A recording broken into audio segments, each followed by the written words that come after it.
목회자로서 가장 많이 하는 사역 중에 하나가 있다면 결혼식이고, 또 하나가 있다면 장례 예배를 집례하는 것입니다. 저는 장례 예배를 집례하면서 이런 생각을 합니다. 나는 과연 잘 살고 있는가? 그리고 오늘 이 장례 예배의 주인공이신 이분은 어떻게 사셨는가? 그런데 가만히 보니까 어떤 분도요, 열심히 살지 않은 분이 없더라고요. 나름대로 열심히 신앙생활 했고, 열심히 공부했고, 열심히 일했고, 열심히 자녀 양육했어요. 또 열심히 맡겨주신 일들을 잘 감당했습니다. 근데 만약에 하나님이 기뻐하시는 열매가 없다면, 인생에서 후회만 남는다면 어떨까라고 하는 거예요. 그것은요, 잘못된 열심, 헛된 열심으로 사는 것입니다.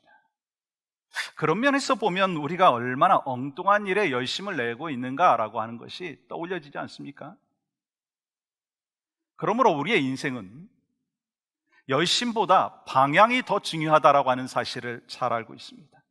그럼 만약에 방향이 잘못되어 있으면요, 열심을 내고 속도를 내면 낼수록 더 위험하다라고 하는 사실을 우리가 잘 알잖아요. 근데 많은 사람들이 그러한 사실을 무시한 채 살아갑니다. 그저 이 세상이 전부라고 생각하면서 세상의 그 화려한 것들만 쫓아서 살아갑니다. 그래서 물질을 쫓아 살고, 명예를 쫓아 살고, 권력을 쫓아서 살아갑니다. 어떤 사람들은요, 술이나 마약, 담배 같은 것을 즐기면서 열심을 내는 분들이 있어요. 얼마나 열심을 내는지 중독될 때까지 열심을 내가지고 피우고 마십니다. 몸이 망가질 때까지, 인생이 망가질 때까지 정말 열심히 해요. 그리고 재산을 탕진하고 폐인이 될 때까지 열심입니다. 그렇기 때문에 헛된 열심, 헛된 잘못된 열심을 경계해야 된다라고 하는 거예요. 여러분, 사도 바울도 예수님 만나기 전에 교회를 핍박하는데 얼마나 열심이었습니까? 그는 바리새파에 속한 사람으로서 이 종교적으로 열심을 다했어요. 그게요, 하나님을 위한 것이라고 하는 착각을 했던 거예요. 그런데 그것은 잘못된 열심이었습니다. 하나님을 거역하는 것이고 하나님 앞에 불순종하는 열심이었습니다. 그러나 예수님을 만난 후에 바울의 열심의 방향이 새로워졌다는 거예요. 목표가 달라졌습니다. 예수님께 완전히 꽂혀버린 거예요. 그렇다면 여러분은 무엇에 열심을 내고 계십니까? 무엇에 꽂혀 살고 있느냐라고 하는 거예요. 이 각 사람마다요, 이 특정한 주제에 관한 이야기가 나오면 막 흥분하고 열을 내는 경우를 볼 수 있습니다. 이 축구 좋아하시는 분들은요, 축구 이야기하면 막 열을 냅니다. 뭐 여행 좋아하시는 분이요, 여행 이야기만 나오면 막 신나서 흥분해갖고 말을 합니다. 드라마 좋아하시는 분들은요, 같은 드라마 보고 있는 사람하고 막 얼마나 열심을 내서 이야기를 합니까? 특별히 요즘에 정치 이야기하면요, 얼마나 또 뭐 피 터지게 이야기합니까? 결국 그 사람이 무엇에 대해서 관심이 있는가라고 하는 것을 보여주죠. 그러면 이 사도 바울은 예수님 만나고 난 후에 무엇에 열을 냈느냐는 거예요. 사도 바울은 예수님 이야기만 나오면 흥분을 하면서 열심을 냈습니다. 그렇기 때문에 사도 바울은 이 예수님에게 미친 사람이었어요. 예수님이 전부였습니다. 복음을 전하다가도 잡혀가면서도 복음을 전했고, 감옥에서도 복음을 전하고, 예수님 이야기만 나오면은 막 목소리 높여서 복음을 전하는데 앞장섰던 그런 사람이지 않습니까? 그래서 복음 전하는 목표를 갖고 달려갈 때 그때가 가장 기뻤고 그때가 가장 행복했던 것을 볼 수가 있습니다. 여러분, 오늘 본문 12절 말씀 이렇게 기록합니다. 내가 이미 얻었다 함도 아니요 온전히 이루었다 함도 아니라 오직 내가 그리스도 예수께 잡힌 바 된 그것을 잡으려고 달려가노라. 계속해서 주님께서 맡겨주신 사명을 향하여 달려갔어요. 거기서 끝난 게 아니에요. 여러분, 14절 말씀은 이렇게 기록합니다. 같이 한번 읽을까요? 시작. 표대를 향하여 그리스도 예수 안에서 하나님이 위에서 부르신 부름의 상을 위하여 달려가노라. 이 사도 바울은 이 본문에서 이 표대를 향해서 달려간다고 말하고 있어요. 그러면 그 표대가 무엇이냐라고 하는 것입니다. 사도 바울이 잡으려고 했던 이 표대는 다른 것이 아니라 내가 그리스도 예수께 잡힌 바 된 그것이라고 말씀하고 있어요. 쉽게 말하면 뭐냐면 바울이 잡으려고 했던 표대는 다른 것이 아니라 사도 바울을 잡으신 예수 그리스도이셨다라고 하는 거예요. 이 사도 바울의 인생의 목적은, 표대는 다른 것이 아니라 예수님이었습니다. 바울은 예수님 붙잡기 위해서 한평생 달려갔다라고 하는 거예요. 이와 같이 예수님을 붙잡는다라고 하는 것은 무엇이냐면 예수님을 알아가는 것이고 예수님을 닮아가는 것이고 예수님이 살아셨던 그 삶을 살아가는 거예요. 이것이 바로 사도 바울의 인생의 표대였다라고 하는 것입니다.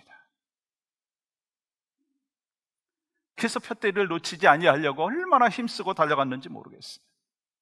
그리스도 예수님 안에서 하나님이 위에서 부르신 상을 위하여 달려갔다라고 하는 것입니다. 여러분 한번 생각해 보세요. 그러면 여러분은 지금까지 무엇을 잡으려고 달려오셨습니까?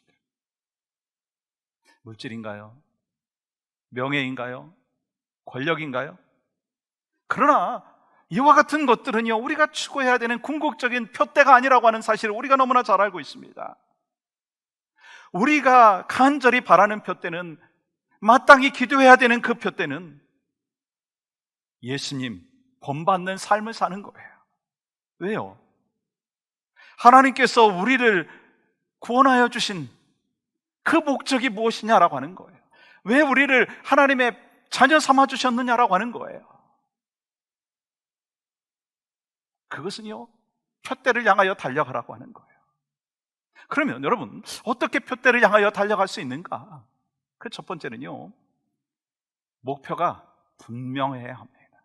목표가 분명해야 돼요. 이 사도 바울이요, 잘 아시듯이 예수님 믿기 전에 열심히 살았어요. 왜요? 그에게 목표가 있었습니다. 근데 그 목표는요, 예수 믿는 성도들, 교회를 핍박하는 것이었습니다. 그런데요, 예수 믿고 나서 그의 목표가 완전히 달라졌다는 거예요. 지금까지 쌓아놓은 세상의 것들이요, 하찮게 여겨지게 되었다라고 하는 거예요. 그래서 그 모든 것들을 배설물처럼 버렸다, 그렇게 고백하고 있지 않습니까? 왜요? 가장 가치 있는 그분이 바로 예수 그리스도이기 때문에, 가장 가치 있는 예수 그리스도를 얻었기 때문에 다른 것에는요 가치가 없다라고 하는 것으로 여기고 고백하였다라고 하는 거예요. 그리고 사도 바울은요, 자기 인생에 대해서 이렇게 이야기를 합니다. 14절 말씀 보세요. 표대를 향하여 그리스도 예수 안에서 하나님이 위에서 부르신 부름의 상을 위하여 달려가노라. 나는 부르심의 상을 받으려고 달려가고 있다라고 하는 거예요. 이 사도 바울은요, 자신의 인생이 어떤 부르심의 상을 향하여 달려가고 있다라고 하는 그 고백을 하면서 내 인생은 그 인생이라고 얘기하고 있습니다. 근데 가만히 보니까 사실 우리들도요, 나름대로 상 받으려고 얼마나 수고했습니까? 이 초등학교 때 제가 상 받으려고 얼마나 힘썼는지 참 잘했어요. 그 도장 하나 받으려고 열심히 공부했어요. 사실 그때는 그것도 참 중요하고 의미가 있었습니다. 여러분, 대학 합격증 받는 것도요, 상 받는 거고요, 취직하는 것도 상 받는 거고요, 승진하는 것도 상 받는 거예요. 그리고 어떤 분은요, 개근상이 가장 중요하고 자랑스럽다고 얘기하시는 분도 계셔요. 그것도 참 의미가 있는 거예요. 우리가 살아오면서 그 상 받으려고 얼마나 수고했습니까? 아침부터 저녁 늦게까지 열심히 공부하고 회사 다니고 아파도 일했고 화가 나도 막 꾹 참고 그렇지 않습니까? 우리는 그렇게 상 받으려고 달려왔다는 거예요. 그런데 이 사도 바울은요, 이 본문을 통해서 부름의 상을 위하여 달려갔다라고 말하고 있습니다. 우리는 예수님을 영접하는 순간 새로운 삶이 시작된 거예요. 영원한 삶이 시작되었습니다. 그렇다면 여러분은 하나님 앞에서 받은 부름의 상을 아시느냐라고 하는 거예요. 그 부르심의 상을 알아야 목적 있게 살아갈 수 있다는 거예요. 근데 여러분, 오늘 본문에 보면 사도 바울이 말하고 있는 하나님이 위에서 부르심의 그 상이 무엇인가라고 하는 것을 가르쳐주고 있는데, 그것이 바로 11절이거든요. 어떻게 해서든지 죽은 자 가운데서 부활에 이르려 하노니. 사도 바울은요, 이 부르심의 상이 부활에 동참하는 것이라고 말하고 있습니다. 예수 믿고 죽은 사람은 죽음으로 끝나는 게 아니에요. 그 다음에 부활이 있는 줄 믿습니다. 예수님께서 십자가에서 죽으시고 부활의 첫 열매가 되어주셨어요. 그리고 예수 믿고 죽은 사람은 다 함께 예수님과 함께 부활에 참여하는 자가 된다고 성경을 통해서 우리에게 약속해 주셨고, 우리는 모두가 그 사실을 믿고 있습니다. 사도 바울은 그것을 갈망했고 그것이 삶의 이유였다라고 하는 거예요. 또한 이 사도 바울이 부활에 동참하는 축복으로 끝나지 아니하고 예수님과 함께 부활에 참여하는 그 바람을 갖고 소망 가운데로 부르심을 향하여 달려갔다라고 하는 거예요. 여러분, 우리가 예수님 믿게 되면 인생의 가치관이 바뀌기 때문에요, 고민이 시작된다는 거 여러분 아십니까? 전에는 남보다 더 잘 먹고 남보다 더 잘 살고 남보다 더 가진 것이 인생의 목적이었어요. 그러한 것 때문에 교만하게 되고, 그러한 것 때문에 때로는 열등감도 갖고, 그러한 것 때문에 자랑하기도 하고 좌절하기도 했어요. 세상에서 남보다 더 잘 먹고 더 좋은 집에 사는 것, 그거 이상 생각할 겨를이 없었어요. 그게 인생의 목적이었으니까. 근데 예수 믿고 나면요, 그것이 인생의 전부가 아니라고 하는 사실을 알게 된다는 거예요. 하나님이 계시고 하나님의 나라가 있고 영원한 생명이 있고 상급이 있다라고 하는 사실을 알게 된다는 거예요. 그러면서 전에는 그렇게 이 땅이 소중하고 의미 있다고 생각을 했었는데, 이제는 하나님 나라가 소중하고 영혼권이 소중하다라고 하는 것을 분명히 알면서 깨닫고 전과는 완전히 다른 인생을 살게 된다라고 하는 거예요. 인생에 분명한 목표가 생겼다라고 하는 거예요. 여러분, 사도 바울의 목표는 오직 하나였어요. 예수님 닮아가는 성화의 삶이었어요.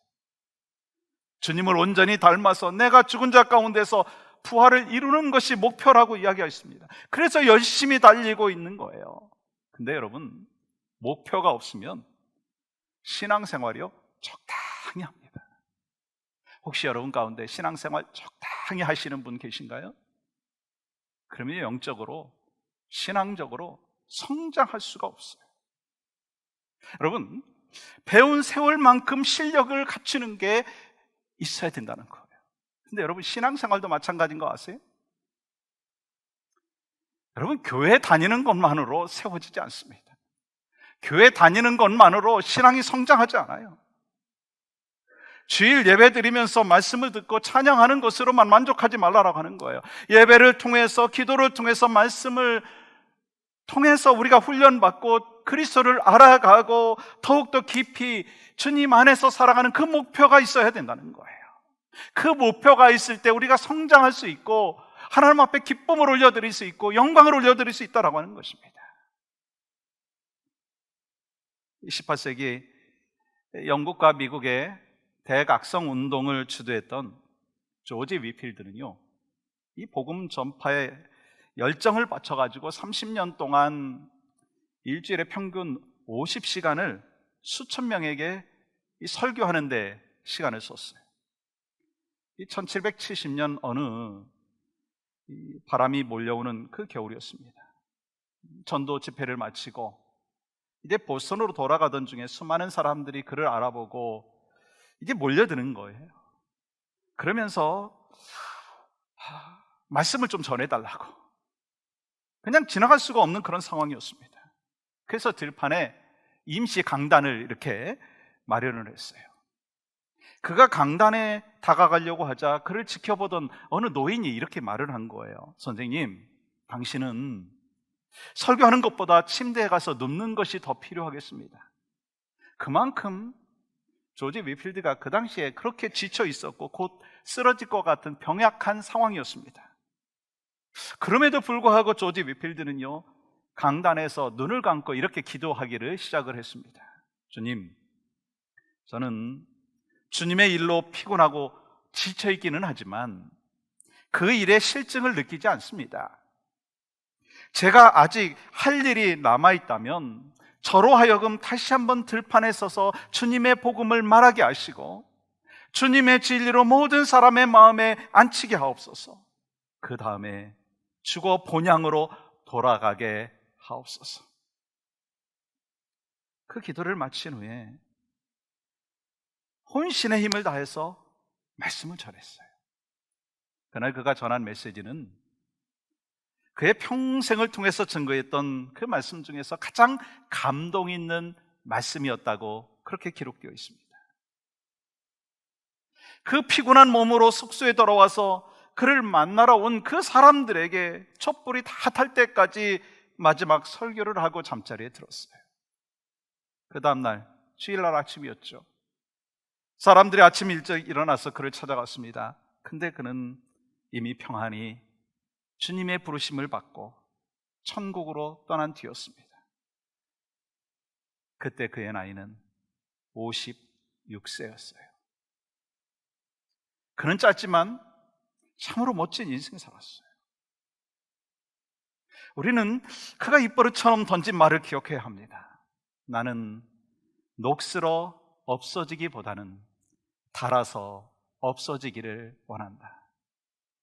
나는 녹슬어 없어지기보다는 나는 닳아서 없어지기를 원한다. 그의 목표는 예수님을 전하는 것이었기 때문에 온 힘과 온 마음을 다해서 예수님을 전하면서 촛불처럼 닳아 없어지는 삶을 살았어요. 사랑하는 여러분, 우리가 그리스도를 따르고 있다라고 하는 것에 대하여 분명히 우리는 기억해야 될 것이 있습니다. 목표를 놓치지 말아야 한다는 것. 목표를 놓친다라고 하는 것은요, 어디를 향해서 가고 있는지 모른다라고 하는 거예요. 그러므로 우리가 어디를 가야 할지 모르면 열심을 낸다고 한다 할지라도 그 일은요, 주님과 상관없는 일이 된다라고 하는 거예요. 우리의 목표는 예수 그리스도여야 할 줄 믿습니다. 그리스도께 집중해야 될 줄 믿습니다. 그리스도를 바라보고 그리스도를 향해서 달려가기를 원합니다. 이를 위해서 날마다 그리스도를 묵상하고 그리스도의 사랑 안에서 주님께 더욱더 가까이 나아가는 바로 여러분이 되시고 여러분의 가정 그리고 우리 교회가 될 수 있기를 주님의 이름으로 간절히 축복합니다. 또한 표대를 향하여 우리가 달려가는 하나님의 사람으로 목표가 분명해야 될 뿐만 아니라 예수께 잡힌 바 되어야 한다고 하는 거예요. 우리는 예수님께 잡힌 바 된 것을 기억하면서 날마다 살아야 된다는 거예요. 여러분, 우리가 붙잡혔다, 사로잡혔다라고 하는 것에 얼마나 파워가 있는 줄 아시죠? 아이들이요, 게임에 붙잡히면은요, 거기에 얼마나 에너지를 씁니까? 공부는 뒷전입니다. 사랑에 사로잡힌 사람은요, 그 사랑의 대상만을 생각하면서 살아갑니다. 사로잡힐 때 그 일을 할 수 있는 거예요. 신앙은요, 하나님의 선택을 받은 것입니다. 다시 말해서 우리가 예수님께 붙잡힌 거예요. 우리가 선택한 것이 아니라고 하는 거예요. 만약에 내가 예수님을 선택했고 붙잡았다면 언제든지 우리는요, 내 감정에 의해서 내팽개칠 수 있습니다. 예전에요, 제가 청년 사역을 할 때 보면 이 젊은이들 가운데 이성 때문에 교회 나오는 친구들이 있더라고요. 그 사람은요, 이성과 교제하는 동안만 교회 나오고 교회를 선택하고, 그러다가 이성과 교제가 문제가 생기면은요, 그냥 교회를 떠나버리는 거예요. 어떤 사람은요, 이 비즈니스를 위한 목표를 갖고 교회에 나오는 분도 계세요. 겉으로는 열심인 것 같지만 교제의 폭을 넓히기 위해서 결국 그는 목적이 비즈니스라고 하는 거예요. 그렇기 때문에 그것은 자기 이익을 위해서 교회를 선택한 것이지 신앙이 아니라고 하는 거예요. 그리스도가 아닌 다른 어떤 조건들, 즉 나의 어떤 목적을 위해서, 어떤 필요에 의해서, 조건에 의해서, 어떤 상황에 의해서 선택하는 것은요, 올바르지 않다라고 하는 거예요. 근데 하나님의 선택은요, 항상 바르고, 하나님의 선택은요, 항상 합당한 줄 믿습니다. 그리스도께서 사도 바울을 선택하시고, 그리스도께서 사도 바울을 붙잡으셨어요. 여러분 12절 말씀 보십시오. 같이 한번 읽어볼까요? 시작.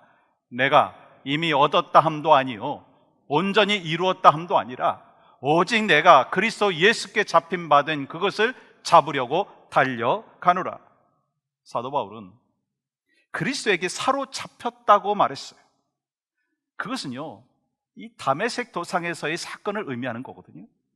사도 바울은 이 다메섹 도상에서 부활하신 그리스도께서 찾아오셨고, 그리고 만나주시는 것을 경험했어요.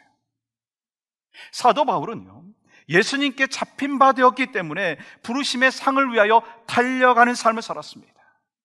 그 모든 과정의 궁극적인 목적이 무엇이었는가? 한마디로 말하면 그 아들의 형상을 본받기 위함이라는 거예요. 주님을 닮아가기 위함이라는 것입니다. 사도 바울은 그 사실을 분명히 알았습니다. 그리고 그는 예수님을 본받는 것을 그의 삶의 표대, 곧 그의 목표로 삼았다라고 하는 거예요. 그리고 그 표대를 향하여 달려갔어요. 다시 말하면 예수님께서는요, 예수님을 본받으라고 다메섹으로 가던 사도 바울을 붙잡았다라고 하는 거예요. 그래서 예수님을 본받는 것을 그의 삶의 표대로 삼고 그것을 잡으려고 예수님을 닮아가는데 최선을 향하여 달려갔다라고 하는 것입니다. 여러분이 예수님을 믿는다면, 여러분이 구원을 받으셨다면 예수님께 붙잡힌 거예요. 여러분, 예수님 믿습니까? 그러면 예수님께 붙잡힌 거예요. 여러분, 구원 받으셨습니까? 그러면 예수님께 붙잡힌 거예요.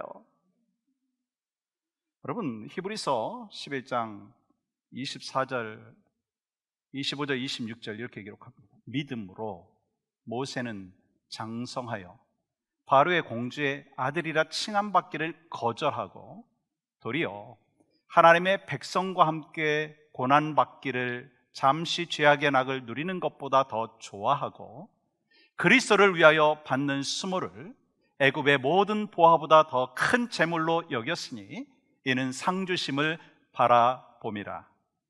모세는 세상적으로 말하면 바보 같은 인생 살았어요.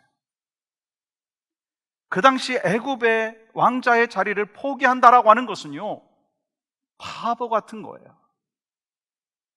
애굽의 왕궁에서 모든 부귀영화를 누릴 수 있지만 그걸 다 그런데 포기했다는 거예요. 그리고 무엇을 택했느냐면 이스라엘 백성들과 40년 동안 광야에서 고생하는 것을 택했어요. 그러므로 세상적으로 보면 바보였어요.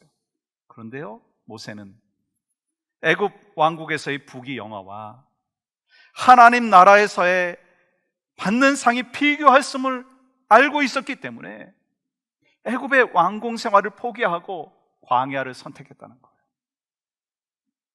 예수 믿고 예수님께 붙잡히면 무엇이 가장 가치 있는지를 알게 되는 거예요. 예수 믿고 예수님께 붙잡히면 무엇을 위해서 살아가는 것이 의미 있는 것인가라고 하는 것을 깨닫게 된다라고 하는 거예요. 사도 바울도 마찬가지예요.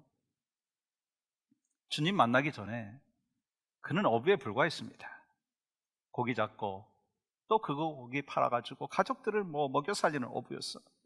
근데 어느 날 예수님께서 그에게 찾아오셨죠. 그리고 그를 부르시고 그를 만나주셨어요. 그리고 뭐라고 말씀하셨어요? 이제는 너희가 사람을 낚는 어부가 되게 하리라. 결국 이 베드로가 예수님께 붙잡혔어요. 붙잡히니까 인생의 방향이요 바뀌게 되었다는 거예요. 그는 예수님의 제자가 되었고 오직 복음을 전하는 그 일을 위해서 일생을 달려갔습니다. 여러분, 예수 믿고 신앙생활을 시작한 이후에 인생의 방향이 바뀌어야 합니다. 여러분의 인생의 방향이 어디를 향하고 있습니까?